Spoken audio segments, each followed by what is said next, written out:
السلام عليكم، ازيكم عاملين ايه؟ يا رب تكونوا بخير وفي احسن حال. النهارده هعمل معاكم الفطير المشلتت الفلاحي بطريقه سهله جدا، والنتيجه ما شاء الله تحفه. شايفين الفطير عامل ازاي؟ طري ومورق وما شاء الله حلو جدا، بطريقه سهله وسريعه. الفطير طري ومورق زي ما انتم شايفينه كده، والرقات والطبقات اللي فيه شفافه. باي نوع سمنه عندنا هنعمله او زبده، بطريقة سهلة وبسيطة، وكل حاجة هتشوفيها معايا في الفيديو. يا ريت قبل ما نبتدي ما ننساش نسمي الله ونصلي على الرسول. معايا كيلو ونص دقيق، دقيق اللي هو ده السايب بتاع الشكاير ماركة الأهرامات. لو هتجيبيه المغلف فهي مكتوب عليه متعدد الاستخدامات أو لجميع الأغراض. ومعايا مية عادية خالص من الحنفية، حطيت فيها معلقة كبيرة سكر وربع معلقة صغيرة ملح، ودوبتهم في المية كده وحطيتهم على الدقيق، وبننزل بالمية شوية بشوية. مية عادية خالص من الحنفية. لو في الشتاء بندفيها بسيط جدا زي دمعة العين، وبنزل بالمية شوية كده زي ما انتوا شايفين لحد ما توه الدقيق واعجن العجينة كويس جدا. معلقة السكر اللي بنحطها على الفطير بتخلي طعم اللقمة كده مسكر، وبيديها لون حلو اوي وقت التسوية. بيخلي لون الفطيرة كده دهبي حلو اوي من تحت ومن فوق.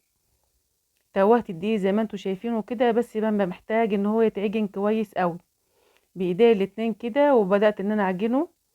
عايزة العجينة تكون طرية وبتلزق بسيط جدا، بس مش طرية طرية، لا عايزاها تكون يابسة شوية عشان احنا الجو حر، عشان العجينة ما تسيحش مني.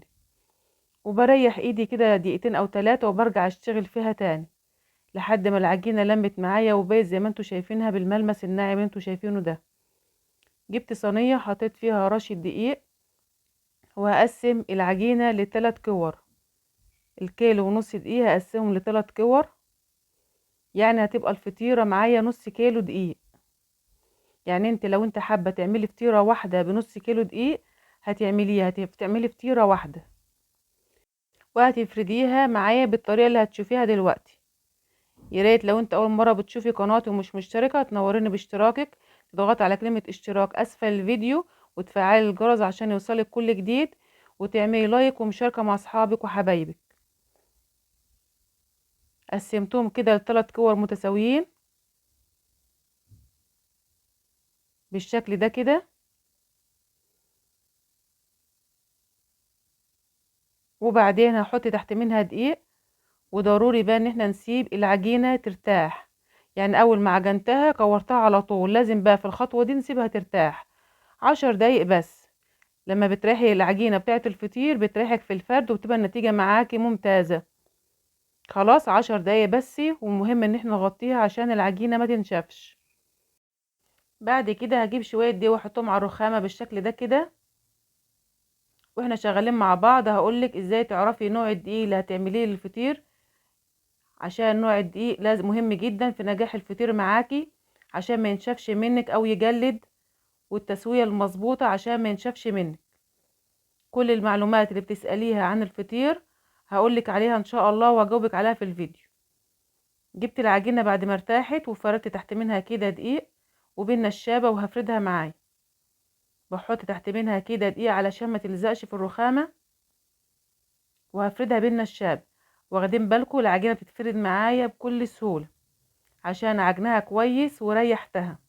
كل ما تريحي العجينة هتريحك في الفرد وتديك نتيجة ممتازة. وفردتها على شكل مستطيل بالشكل ده كده. ونيجي بقى للمادة الدهنية.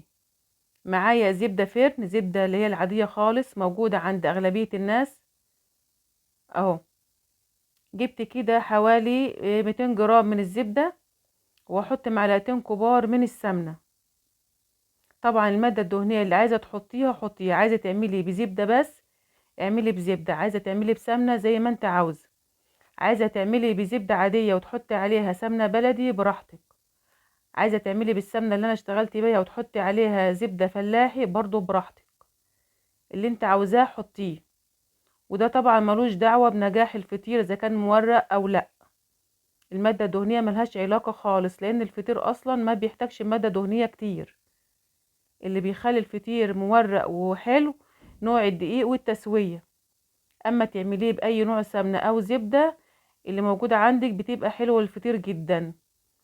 طيب عايزة الفطيرة تبقى خفيفة كده ما تتعبش المعدة ويبقى تقيل، اعمليه بزبدة بس، لان الزبدة بيبقى فيها نسبة سوائل اكتر من السمنة، فبتبقى خفيفة في الاكل. خلاص كده عملته باي نوع زبدة قدامكم اهوت او اي نوع سمنة. اهم حاجة في الفطير نوع الدقيق. طب ازاي نعرف نوع الدقيق اللي احنا بنشتغل بيه بالفطير اذا كان كويس او لا؟ عايزين دي يكون له عرق. اهم حاجة بس عشان ما تقوش معايا كده في الفيديو، انا دهنت كل العجينة معايا بالسمنة زي ما انتوا شفتوا كده، وبعد كده هلفها رول بالشكل اللي انتوا شايفينه ده. خلاص كده ادام حاطين دقيق تحت العجينة ما بتلزقش وتتلف معايا بكل سهولة. نيجي بقى نعرف اذا كان نوع الدقيق اللي معانا ينفع الفطير او لا. هتجيبي معلقتين دقيق وحطي عليهم شويه ميه صغيرين جدا وعجنيهم بين صوابعك كده، هتبقى عجينه قد حجم الليمونه الصغيره، وافضلي عجني فيهم شويه. وبعد كده هتشدي العجينه ديت، لو لقيتيها بتمط معاكي زي اللبانه يبقى الدقيق ده كويس وله عرق هتعملي بيه الفطير. لو لقيتيها بتتقطع معاكي يبقى الدقيق ده مش كويس ما تعمليش بيه الفطير. خلاص كده. وبعدين حطيت مسحة زيت بسيطة خالص في الصينية وهسيبها ترتاح.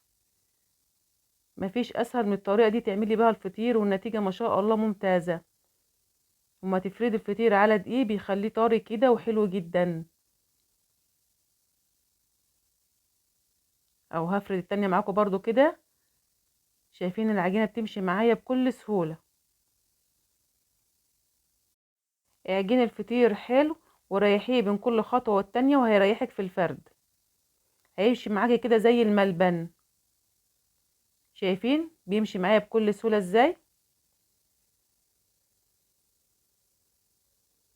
الفطيرة ديت بنص كيلو دقيق، لو انت عايزة تعملي 2 كيلو دقيق او اكتر او تعملي فطيرة واحدة بنص كيلو دقيق. والفطيرة ما شاء الله كبيرة، حجمها كبير مش صغير. بحط شوية دقيق كده تحت العجينة عشان ما تلزقش. عايزة بقى تعملي على ترابيزة او طبلية وانت قاعدة براحتك خالص. المهم نوزع الزبدة على كل العجينة، ما نسيبش اي مكان من غير زبدة. الزبدة معايا ماسكة شوية على انها كانت في التلاجة، فحاول ايه بدرجة الحرارة بتاعت السخونية بتاعت ايدي بتتفرد معايا. هوزع الزبدة كويس كده على كل العجينة. عايزة تعملي بزبدة بس وتكون الفطيرة خفيفة ومورقة براحتك، عايزة تعملي بسمنة بس زي ما انت عاوزة. هوزع كل الزبدة كده على الفطيرة بالشكل ده كده، وبعدين هلفها رول.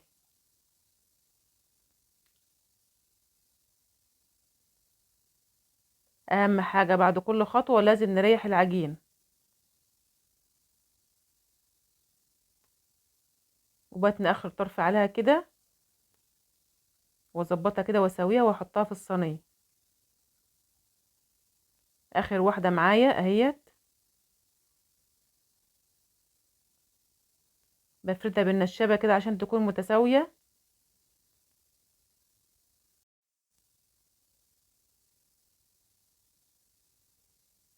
وبحاول افردها على شكل مستطيل، بس ضروري نتأكد ان في تحتها دقيق علشان ما تلزقش.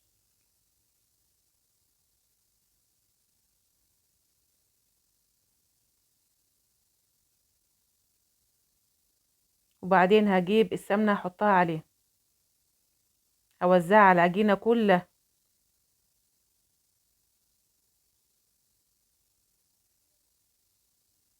مش لازم نكتر، بس اهم حاجة ما نخليش مكان ما يكونش عليه مادة دهنية، ومش عايزين يكون كتير. التانيات اللي بنعملها في الفطيرة بتعمل لها طبقات ورقات كتيرة وتبقى حلوة، فمش عايزين مادة دهنية تكون كتيرة ولا حاجة.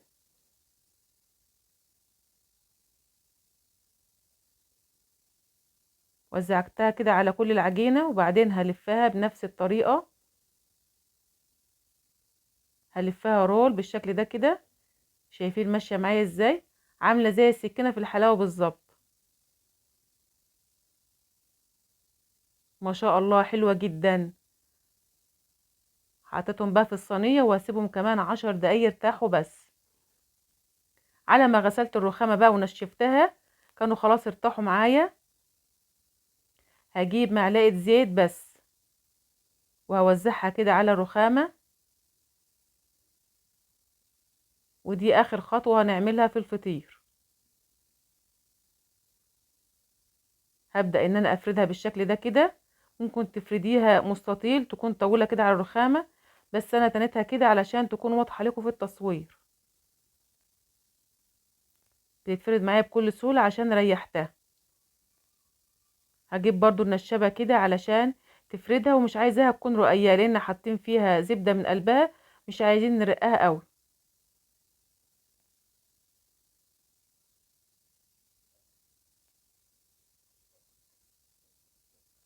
مهم جدا ان احنا نسوي الفطير يا جماعة تسوية مظبوطة علشان ما ينشفش. وهقولك ازاي تسويه تسوية مظبوطة ويطلع معاكي طري وزي ما شاء الله زي الفل زي ما شفتيه معايا كده في اول الفيديو. وبعد ما فردتها بالشكل ده كده هحط عليها مسحة بسيطة خالص من الزبدة. تمشية كده بسيطة خالص على العجينة. وبعدين هتنيها على شكل مربع بالشكل ده كده اهو. وهسويها واتني الحروف لتحت على شكل كورة او شكل سرة بالشكل ده كده، يكون شكلها مدور متساوي كده.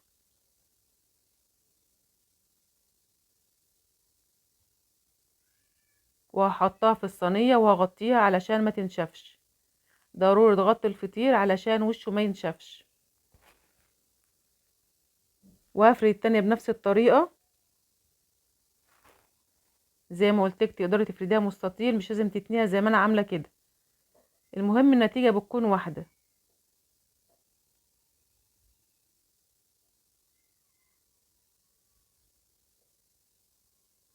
الدقيق اللي انا مستخدماه ده دقيق سايب ماركة الاهرامات.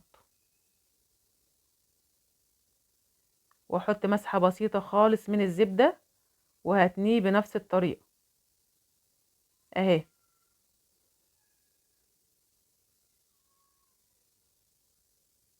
وبعدين هتني الحروف لتحت زي ما انت شايفاها كده.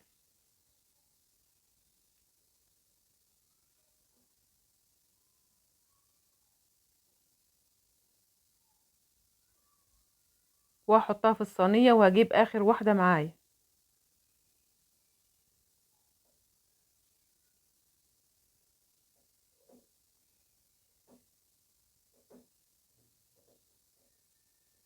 المهم نوصل للشكل النهائي تكون مدورة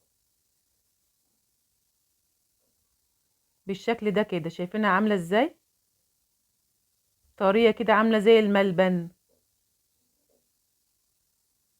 هغطيها بقى واسيبها ترتاح 10 دقايق بس. المهم ان انت تغطيها علشان وشها ما ينشفش. طب نعرف ازاي انها ارتاحت؟ بنضغط بصابعنا كده بيعلم في العجينة بتبقى خلاص ارتاحت معانا.